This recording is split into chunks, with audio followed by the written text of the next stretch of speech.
Hi there, my name is Jenna and I'm 46 years old. A few years ago, I was a happily married woman with the happiest family in the world. And the 1 year, everything went downhill, and as the years passed, it only got worse. Only a few years ago, I finally took a stand for myself and I'm in a much better place now. Let me start from the beginning. I met my ex-husband through some mutual friends. I was still in college, but my friends had a lot of connections with different people around the city. And my ex, Jeff, happened to be one of them. Jeff was the son of one of the most affluent businessmen in our city. He was being trained to become the CEO when I first met him. So he had this very domineering yet somehow meek demeanor to him that instantly drew me to him. He seemed like he was trying his best to be someone with authority, and there was just something so endearing about it that I couldn't help but want to be around him a lot more. Anyway, we ended up going out on a few dates before we made our relationship official. We dated for around a year and a half before I fell pregnant. We were deeply in love with each other, and neither of us wanted to let go of the product of our love, so we decided to keep the child. I gave birth to my beautiful daughter, Annabella, 9 months later, and about 3 months after Annabella's birth, Jeff proposed to me, and we had a beautiful wedding surrounded by our family and friends. After we got married, Jeff's father made Jeff the CEO of the family business, and that only happened on the condition that I signed a prenup. I didn't mind that because I genuinely loved Jeff and I couldn't give a hoot about his wealth. I wanted him to succeed, so I was ready to do anything. So when Jeff asked me to start working right after Annabella's 5th birthday, I agreed to it immediately.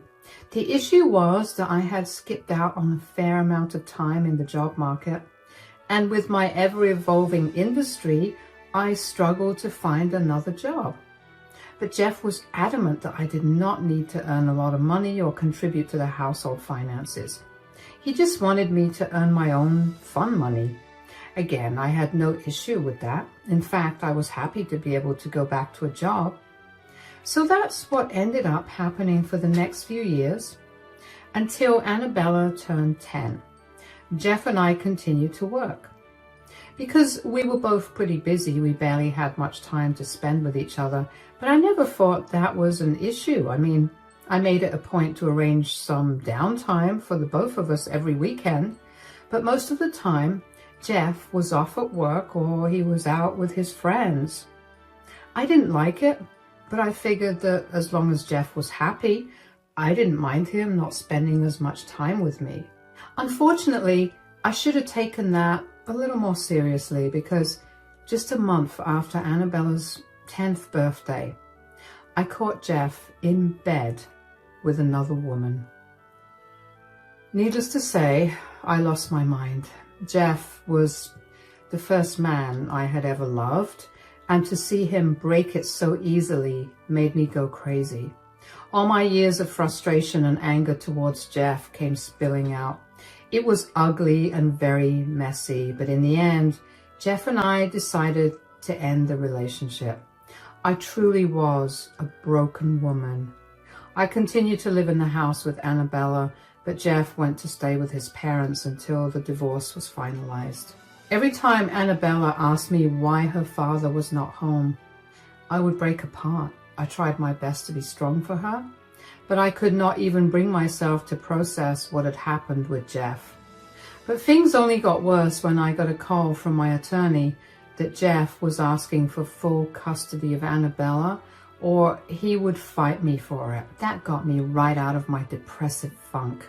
I felt anger like I'd never felt before. The day that my attorney called me was the day that Jeff was supposed to come over to spend time with Annabella. So when he got home, I rushed over to him to confront him about the custody of Annabella. "What are you doing with this divorce?" "What do you mean? Why are you trying to get full custody of Annabella? Are you seriously trying to take her away from me?" Don't be silly, Jenna. I just think that Annabella will grow up much happier with me. And what makes you think that? Well, I have a lot more income than you do. She's going to struggle to have her basic needs met if she stays with you full time. Child support will only cover so much. She's my daughter too, Jeff. You can't separate us. Stop being so dramatic, Jenna. I'm not taking her away from you entirely. You'll get to see her every weekend. Do you think that's enough? I gave birth to her. I can't live apart from her. You'll learn to live with it. I can't believe you want full custody when you were the one that cheated on me. I told you I was sorry. I just fell out of love with you. I'm sorry that you found out the way you did, but I still want what's best for our daughter. So do I. I want what's best for her too, but I don't think seeing her once a week is what's best for her. Stop being so selfish. You and I both know that Annabella should have better financial stability, and staying with me is the way to make sure that she has that. I know I'm not being selfish. I know you well enough by now to know that you will plant seeds of hate in Annabella's heart. You make her hate me, and then I'll have no contact with her at all. You sound insane. I have better things to do other than ruining my daughter's relationship with her mother. If I promise you that I won't do something as silly and stupid as that, will you not fight this custody battle? I don't care about what you plan on doing, but I want to spend equal amounts of time with my daughter. You can't take that away from me. God, just think about what's best for Annabella for once. Why do you always have to get your way? Get my way? What are you talking about? You ripped this family apart because you couldn't contain your urges. This is the least I'm asking for. You're only doing more damage by trying to take Annabella away from me. You know what? I'm tired of you. If you want this to be amicable, let me know within the next 3 days, or I will make sure I win full custody of Annabella. You're a ruthless monster. Yeah, you can call me whatever you want, but that isn't going to change reality. I'm the better parent, and there's nothing you can do about it. I could not believe the sheer audacity that Jeff had to try to take my daughter from me when he was the one who broke the family apart. Jeff refused to talk to me without our lawyers present after that, so there was no way for me to try to talk to him privately. At every turn, it felt like Jeff was taking pride in being able to beat me at everything, and that only made me spiral further. I ended up losing my job, and I couldn't keep up with the lawyer fees. All of that only led to me losing custody of Annabella, but I was granted custody every weekend. I hated that I would only be able to see Annabella every weekend, but truthfully, I was glad that I managed to be able to see her at all. Jeff did not go easy on me, and he made sure to make me suffer during the entirety of the divorce proceedings. Once the divorce was finalized, I was flat broken. My parents sent me some money to get me my own place, and it was just enough to rent a small apartment. I managed to get a job as a waitress, and that was what kept me alive for a long time. I could not bring myself to try for jobs in my field again because I was really depressed and I could barely handle my waitressing job. I would not have been able to handle an even high-pressured job.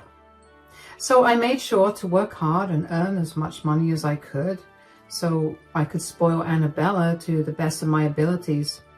At first, for the first 2 years or so, Annabella and I remained close. She would hate to leave me and would always come over with the biggest smile on her face and a skip in her step. And then the changes began to settle in. Annabella became a lot more reserved. She began skipping her stays with me. At first, I thought that it was Jeff's doing, but he was adamant about not being involved.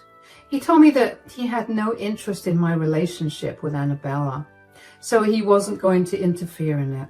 He told me that Annabella was free to do whatever she wanted, and if she wasn't coming over, it was because she didn't want to come over. I spoke to Annabella about this, but she told me that she was too busy with schoolwork and wanted the weekends for herself. I accepted her answer, even though it hurt me. I mean, what kid would not want to spend time with their mother? Still, I kept my door open to her, and every once in a while, Annabella would come over. She'd be in tears about something. I'd comfort her. She'd tell me how lucky she was to have me as a mother, and she'd stay in contact with me for about 2 weeks before going back to ignoring me.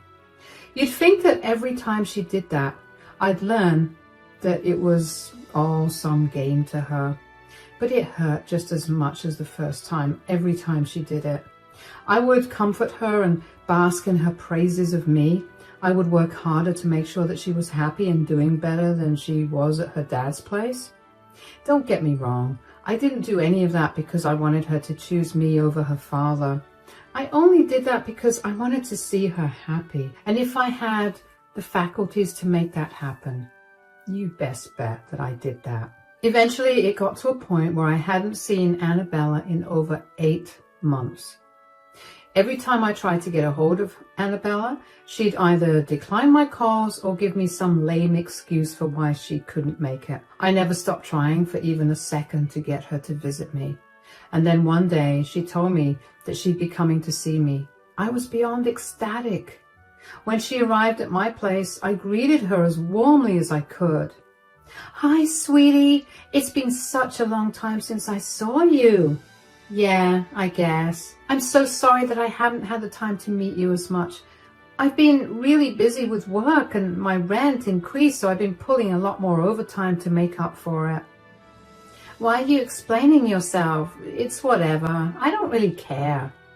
"You seem upset with me. I wish I could change things, but Mom, stop it. I'm not upset with you for not visiting me as much. I mean, to be fair, if I wanted to meet you, I would make more of an effort as well." "What do you mean?" "Most of the time when you're finally free to meet me, I can tell you that I'm busy. The truth is, I'm never busy. I just prefer Dad's place to yours." "Oh, yeah, I get that it's mean, but I also know that if I let you sit with that guilt any longer, it'll become my problem for the rest of the weekend. I'm sorry I've made you feel like my problems are something that you have to deal with, but if you don't mind me asking, why are you being so rude to me?" "Isn't it obvious by everything I just told you? I don't want to be here." "Oh, I get that.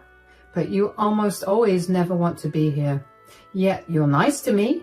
What's different this time?" "That's none of your concern." "It is, considering I'm your mother and I'm bearing the brunt of whatever's making you feel this way." Fine.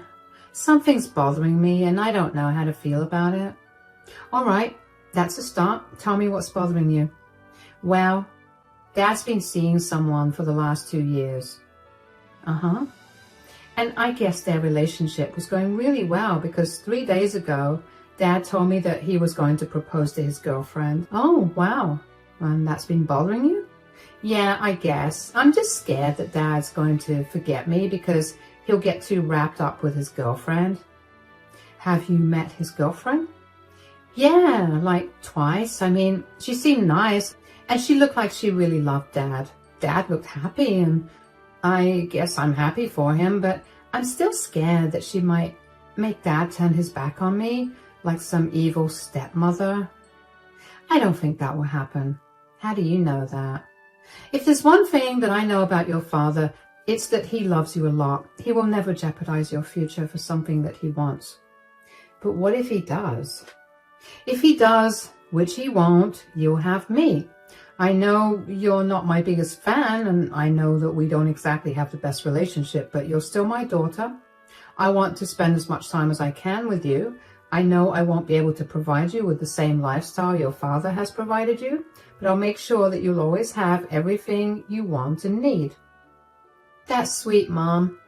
But I seriously don't want Dad to change or his wife to be a monster. Things will work themselves out. Don't worry about a thing. How about we eat some ice cream and watch your favorite movie now? I feel like that would cheer you up." "Yeah, let's do that." I will admit that hearing that Jeff was getting married again made me feel a little upset.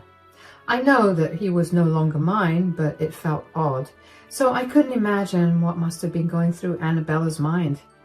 I did my best to put her mind at ease, and I kept reassuring her that if hypothetically things went south between her and her father, I would be there for her. Now, at this point, I had grown so numb to Annabella's emotional torture that I even began overlooking her snide insults aimed at me. I was so desperate to spend time with her that I overlooked her disgust of me and my way of life. That was my biggest mistake, not noticing things. After Annabella went back home to her father that time, I never properly saw her after that. At best, she'd visit me for my birthday and the holidays for an hour, and that was it. I was a broken woman. Nothing in the world could bring my spirits up. And I became pretty comfortable in my sorrow. While I was rotting away, Annabella began to live out all her dreams. Her father got married to a beautiful woman, Gwen, who she would flaunt on social media as her true mother. The three of them would go on family vacations every couple of months, and when it came time to go to college, Annabella went to the best university in our city, while she continued to stay with her father and his wife, Gwen. I continued to struggle to make ends meet for myself, and even though I was initially bitter to see the three of them living the life that was supposed to include me as well, I learned to gradually get over it. And then tragedy struck one day. Jeff got into a horrible accident where he died on impact. Needless to say, Annabella was a wreck. I wasn't a mess in any sense, but I was affected by his death too. He had been a huge part of my life for a long time, and even though things soured between us, it didn't mean that he didn't hold a special place in my heart. Even though I desperately wanted to reach out to Annabella, I gave her the space I knew she wanted. After Jeff's funeral was done, I went over to her place and spoke to her for the first time in a very long time. "Hey, sweetie, how are you doing?" "Well, my father just passed away, so I definitely don't feel good." "I'm so sorry for your loss, honey. I don't know how else to reach out to you and comfort you." "No, I'm sorry for being a little hard to handle. Things are just not going so well in my head." "Yeah, I can imagine what you must be going through, but I had an idea. Why don't you come and stay with me after your dad's funeral is done?" "Stay with you? Like for a week or for good?" "For good, sweetie. I mean, I know you're all grown up now, but you'll still need a place to stay while you go to college, right? My place is a lot closer to your college, and you're my daughter, and I really want to spend time with you. You're going through something horrible, and I want to be there for you. I know that we haven't exactly been very close these last few years, but maybe we can fix that now." "Is that all Dad's death means to you? An opportunity to get close to me? Are you secretly happy that Dad died?" "Whoa, you're jumping through a lot of hoops to get to those conclusions. That's not true at all. Did I have a good relationship with your dad after we got a divorce? No. But that does not mean that I didn't want you to have a good relationship with him.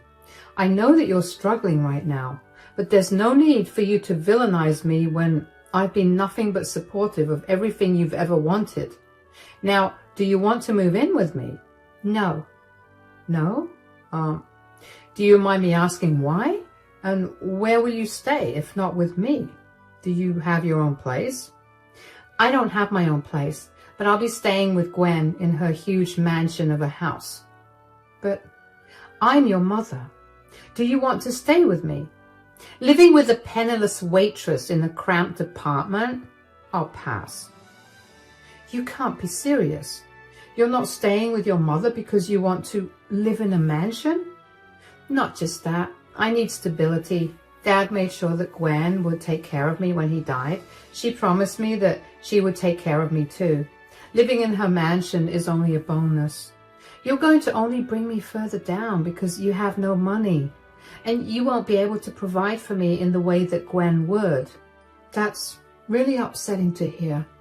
I did not raise you to be so selfish and opportunistic. Are you even close to Gwen? Last I heard, you two barely know each other." "Who cares if I know Gwen or not? She promised to take care of me, so that's all that matters. I don't want anything more to do with you. I only kept my relationship with you because Dad forced me to. I wanted nothing to do with a penniless beggar like you. I felt like I was living in poverty while I was with you for my weekend stays. And I never want to go back to that again. Wow. Okay.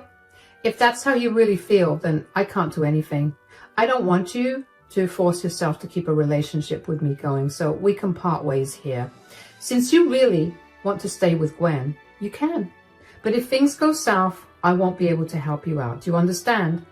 Good riddance. I don't need you anyway. Annabella shoved me out of the house and then slammed the door in my face.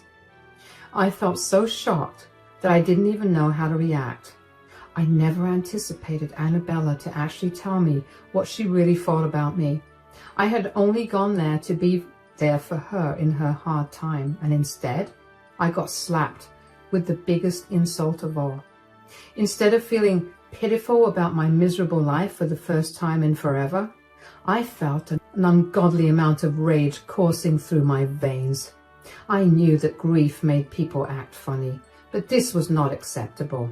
I would not sit silently as Annabella insulted me. I didn't plan on doing anything to her, but I knew that if she ever came back to me for help, I would not help her no matter what her situation was.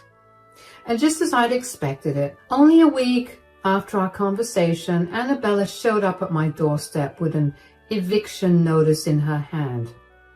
Annabella, what are you doing here? I got evicted.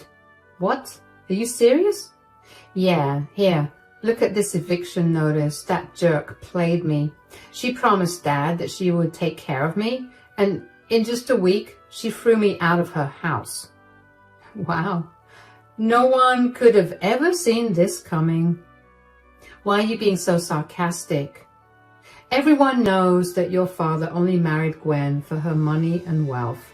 She married your father because she wanted even more money from his company. She got it now that he's dead. And the last thing she wants is a grown adult living in her house. And you didn't think to warn me? It would have saved me a lot of embarrassment. She served me an eviction notice in front of all her friends and then proceeded to make fun of me with them. Well, what do you want me to do now? You didn't want to listen to anything I wanted to say because you were adamant about me being some evil character whose life goal is to ruin your life. I didn't mean it like that. I mean, just think about things from my perspective. Dad had 10 times more money than you did. And now that he passed on most of it to Gwen, I figured she'd take care of me too, especially since she promised. You think promises mean anything when money comes into play? Come on, Annabella, you're smart enough to know better. Fine, I made a huge mistake. Now, can I stay with you? Stay with me?